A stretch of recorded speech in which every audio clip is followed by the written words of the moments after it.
एक नन्हा गरीब पिल्ला ठंडी हवा में पुल के नीचे छुपा बैठा था।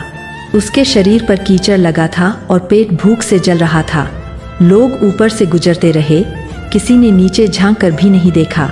तभी कुछ अमीर कुत्ते आए और उसकी बदहाली पर हंसने लगे।